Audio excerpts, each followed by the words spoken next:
I think what you were getting at was it was really cool to see the backstory of why Belle, because they really made that an underlying factor, is that Belle wanted to know about her mom, and her father never kind of explained it to her. It was too hard, and that's what, when we first met her father, he was, fixing this beautiful clock of a time where he painted his one true love that he's never moved on from. And that's the song, How Does a Moment Last Forever? It was beautiful. He sung it beautifully.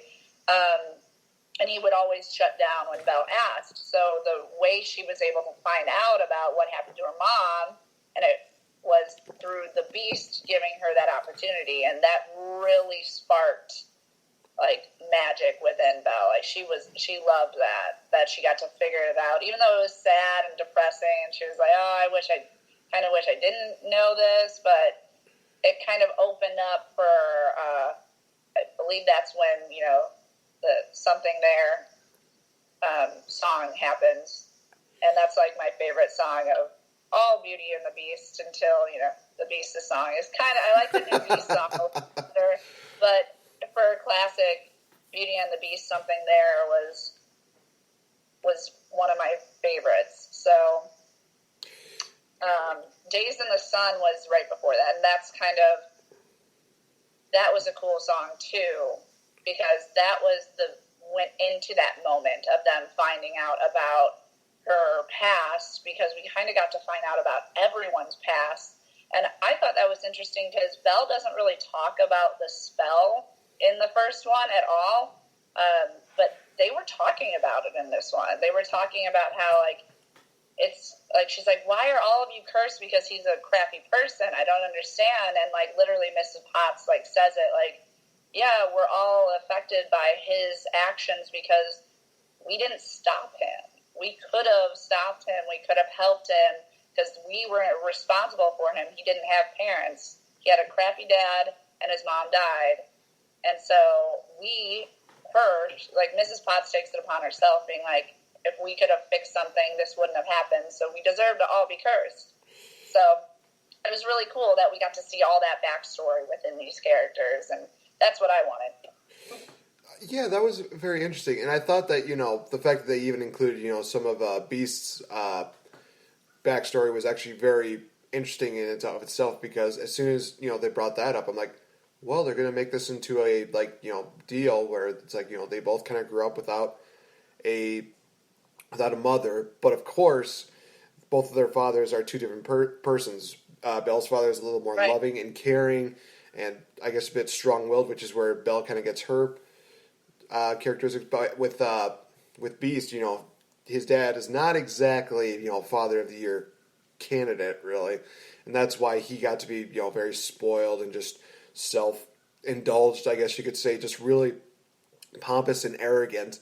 And I thought that, those two contrasting and different, personalities definitely do kind of mesh together in this. And you definitely see that throughout the movie, where it's just you see how, where the Beast kind of gets his personality and where Belle gets her personality, and how they kind of just clash quite a bit. But also, it's kind of, two opposites combined together, and they create one major positive. And that's what we find in the, ballroom scene with the, Beauty and the Beast song sung by Emma Thompson, who does an amazing job. And for the longest time, I honestly thought that Mrs. Potts was going to be Kitty Foreman from that 70s show, but then I had to look. It's nope, different person. Okay, but they somehow look so much alike. I don't know how that's even possible, but at the same time, Emma Thompson, geez Louise, she does an amazing job as Mrs. Potts, and hearing her sing was just ooh, this is kind of giving me chills. Just as soon as you hear that opening melody of da-da-da-da-da, I'm like, oh boy, here we go. I basically braced myself, and I'm just like, oh boy, this is going to be awesome. This is going to be awesome. It's awesome. It is amazing. I love this. Yeah, just amazing. And the thing is that they definitely kind of, I think, held on to the fact. I think what really kind of stood out differently was, I think how when Beast releases Belle to go tend to her father, was, how in the original it kind of showed that, that Belle did care for the Beast, and he kind of kind of give away like the idea that maybe she does love him. In the live action remake, it doesn't exactly show that. It was kind of more, I think that Belle was a little more, I don't know if I would say scared of him or something like that, but just one of those things where it was like, you're just not quite certain. I don't know if you kind of noticed that, or maybe that's just maybe that's just me, but it was kind of one of those things where she says the line of, would you be happy if you didn't have any freedom? And it was kind of one of those things where like cold, but that's actually pretty good point. And I think that kind of, hits it on the head that, that he thinks that, well, I love her, but maybe she doesn't quite love me unless I, give her freedom. Maybe then, she'll, maybe then she'll love me. And of course, she leaves and he goes back to sort of being himself, but also, you mentioned it, he goes right into the song Evermore where, he tries going back, but he can't because everywhere he goes, he could close his eyes. There she is. Think about something else. There she is. Just, feeling that. And just, again, that song Evermore that they added in there was just beautiful. It was very well done. I loved it. I thought that, it definitely hit the nail on the head where Beast says, I don't know if she loves me, but I still love her. She's definitely affected me in a major way.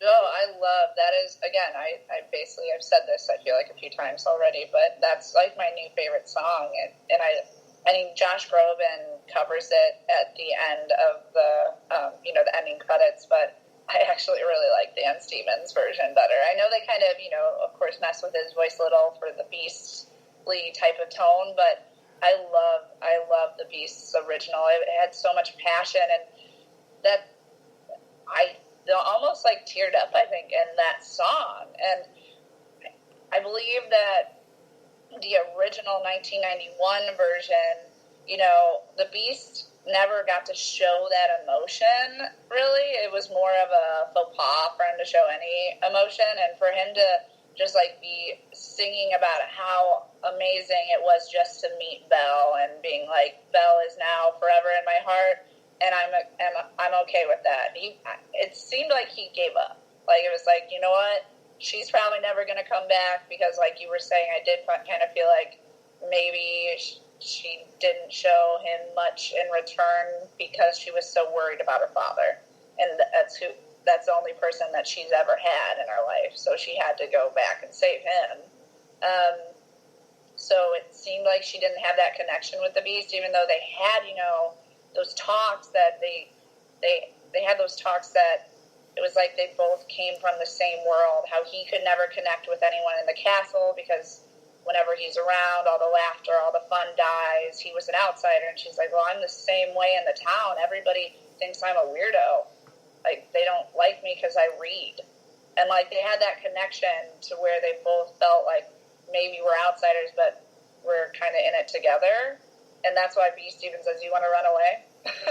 Let's just run away from it all. Okay. And I think that was kind of those cute moments that led me to believe that maybe Belle does, really care for him, but she just needs to care for her father. But hearing the Evermore song was just so gorgeous. Even once it was done, I, turned to I went to go see it with my mom.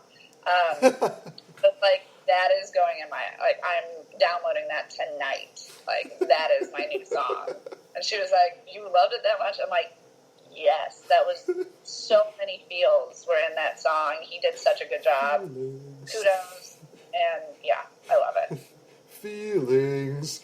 I think I remember you, we were talking about it a little bit a couple days ago that you said to me that was, your new favorite sad, depressing song. That I think that's how you put it. I'm not quite 100% sure, but it's just the way you said it like that. I'm just like, okay then. It's unrequited love. That's basically what he's saying. It's like, you know what? You'll always be in my heart now, but see ya. I probably won't ever see you again. Gave up on you. Bye. It was very sad, but it was beautiful, and I suggest everybody, if you haven't seen the movie or heard the song, it's amazing. Download it. Evermore. Definitely.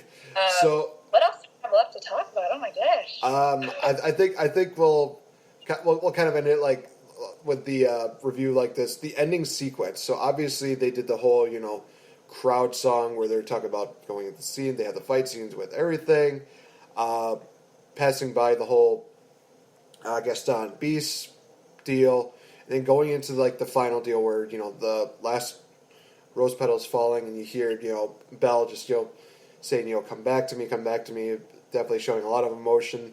And the whole deal where, oh man, this was just heart-wrenching, and I thought this was brilliant that they did this.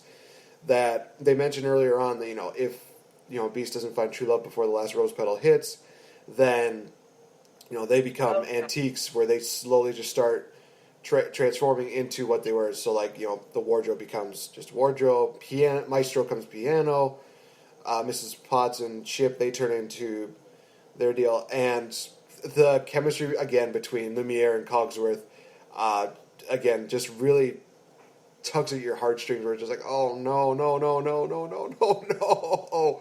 Cogsworth everybody died. Not just the Beast, everybody died. You're like, no! Yeah, just Cogsworth just slowly turning into a clock and Lumiere going into a candlestick where you just hear those words of, it was a pleasure serving with you, and then Lumiere says the same thing, and they're all just turned into the antiques. I'm like, oh no. I mean, right off the bat, you knew how it was going to end, but it's still one of those things where even you kind of forget it, like in the heat of the moment, where it's just like, no, this was supposed to be a happy ending, not a sad one, come on. And then, of course, Agatha the Enchantress comes in, changes him back, and, they share that file. And again, they show, like in the original 1991 version, the whole, Belle's not quite sure who it is, but then as soon as she looks in the eyes, she just realizes, it's him, it's the same person. They do their kiss deal, and the next thing you know, everything's slowly getting back to normal, where, like, the gargoyles are turning into, like, cherubs or angels and stuff like that. And then everybody just changes back to normal. The whole deal where they're just reuniting with the folks. Cogsworth basically meeting up with I think it was his wife or something like that.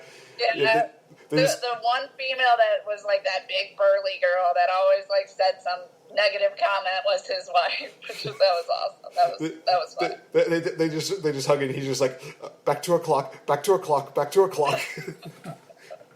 and then of course the final dance sequence, which, oh man, beautiful again. Everything's just so happy and glorious, and you just think, oh man. And this is basically what I put down, and I actually tweeted this, and this is probably the one thing that I still will probably, hold very true to my heart, is that watching this movie, all in all, made me feel like, like my adult version was there, but also the kid in me was also right next to me, and we're just, enjoying this movie together. It just felt so very well done. I honestly felt like, just so much reaction, make you have so many feelings about this movie, where it's just like, you got the classic stuff, and they have it modernized. They did so much with this movie. It was one of those things where I could laugh, I could enjoy it, I could just feel like, just feel like that kid again. It was just so very well done. So, it pains me to say this. Now, we go into the big final question. Who done it better? The 1991 version or the 2017 version? I think people already know what my answer is going to be, but I'm kind of interested in seeing what your answer is first. Well, I'm not going to lie. They're two totally different movies to me. One's a cartoon from my childhood, and one is kind of what I've been waiting for, being an avid Beauty and the Beast fan. Like I said, I wanted to mention some good reads that people could have if they're an adult who wants to read about Beauty and the Beast stuff. I think that this new movie overtook the old, and I think that eventually people are going to kind of be like, oh, well, because not to date myself, but like, I thought it was awesome, like, oh, it turns 25 this year, and now they're making a new one. I'm like, oh my gosh, I was born when it came out in 1991, and now, like, I'm seeing it today, like, it was so much like, oh my gosh, I'm the same age as Beauty and the Beast. But not really. Let's be real. It's a very old tale. But I think that